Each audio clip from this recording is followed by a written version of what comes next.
شاہکار میں وہ، جنگل میں کوہسار میں وہ، سورج چاند ستاروں میں، مومن کے کردار میں وہ، پھولوں کی مہکار میں وہ، جنگل میں کوہسار میں وہ، سورج چاند ستاروں میں، مومن کے کردار میں وہ۔ آپ کو پتا ہندو بندر کو مقدس جانتے، تو ایک گاؤں میں بندر بہت زیادہ تھے، وہ تنگ کرتے تھے، اب اس میں مسلمان بھی رہتے تھے، انڈیا کی بات،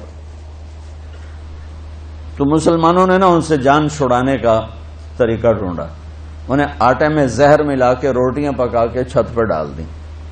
جب بندر آئے تو وہ سوچنے لگے، پہلے تو ٹوکروں سے نکالتے تھے، آج دسترخوان لگا ہوا ہے، خیر تو ہے۔ آپ حیران ہوں گے، کسی ایک بندر نے روٹی کو ہاتھ نہیں لگایا، سب واپس چلے گئے۔ تھوڑی دیر گزری تو 4 بوڑھے بوڑھے بندر، بہت بڑے بڑے پروفیسر علامے ان کے ساتھ، وہ آئے اور باقی سارے بندر بیٹھ گئے۔ انہوں نے روٹی کو توڑا اور سونگا، ان 4 نے، پھر کوئی آنکھوں میں اشارے کی، یہ سارے بندر واپس چلے گئے۔ تھوڑی دیر کے بعد لوگوں نے دیکھا کہ ہر بندر کے ہاتھ میں ایک پتے دار ٹہنی، اور وہ بھاگے چلے آ رہے، بھاگے چلے آ رہے، بھاگے چلے آئے۔ ان بڑے بندروں نے روٹیاں ان میں تقسیم کی اور ساتھ وہ ٹہنی، روٹی کھاتے گئے، اوپر سے پتے چباتے گئے، روٹی کھاتے گئے، پتے چباتے گئے، اور کہتے ہو کہ کل بھی پکا کے رکھا جائے، سانو پتا ہے تسی زہر ملایا۔ یہ علم تو جانور کے پاس بھی ہے، اتنی کیمسٹری تو جانور بھی جانتے۔ مجھے جو جانور سے اوپر لے جاتا ہے علم، وہ ہے میرے رب کا علم، میرے نبی کا علم۔ انہ لقول فصل وتمت کلمۃ ربک صدقا وعدلا لا مبدل لکلماتہ وہو السمیع العلیم۔ وہ علم وہ ہے جو مجھے یہ پتا دیتا ہے کہ میرا بنانے والا کون ہے۔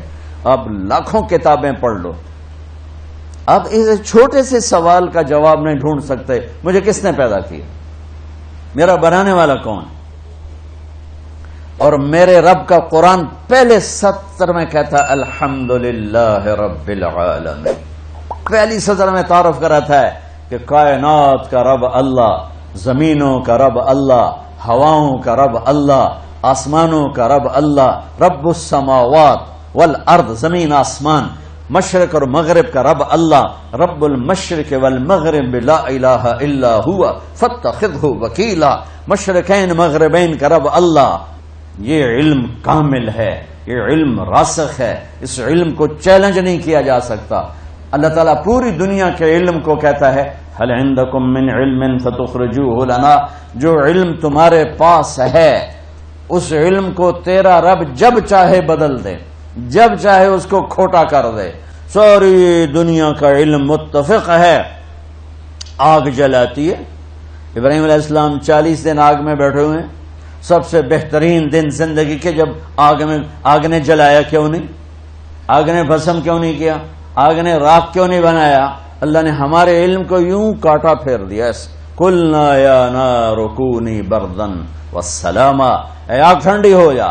ساری دنیا کا علم ہے کہ شادی ہوتی ہے یا حرام ہوتا ہے تو بچہ پیدا ہوتا ہے، بچہ پیدا ہونے کے 2 راستے ہیں، ایک حلال ہے نکاح، ایک حرام ہے بدکاری، اس سے ہی بچہ پیدا ہوتا ہے اور اس کے علاوہ کوئی راستہ نہیں ہے۔ اور میرے اللہ نے یوں کاٹا پھیرا اس پر کہ معصوم نوجوان دوشیزہ حضرت مریم تنہا فتمثل لها بشرا سویا، جبریل ایک خوبصورت نوجوان کی شکل میں آئے اور مجھے دیکھو، اے یہاں سے پکڑا، یہاں سے آستین سے، اور یوں کیا، ایک پھونک ماری، ادھر پھونک لگی اور ادھر 9 مہینے کا بچہ پیٹ میں تیار ہو گیا۔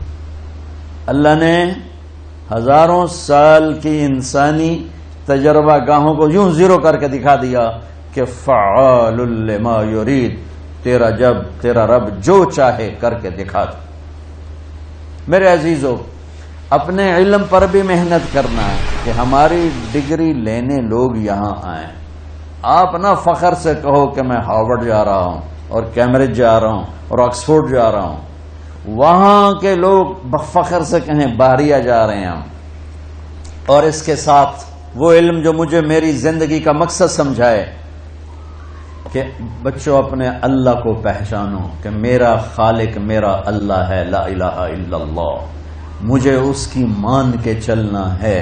پھولوں کی مہکار میں وہ، جنگل میں کوہسار میں وہ، سورج چاند ستاروں میں مومن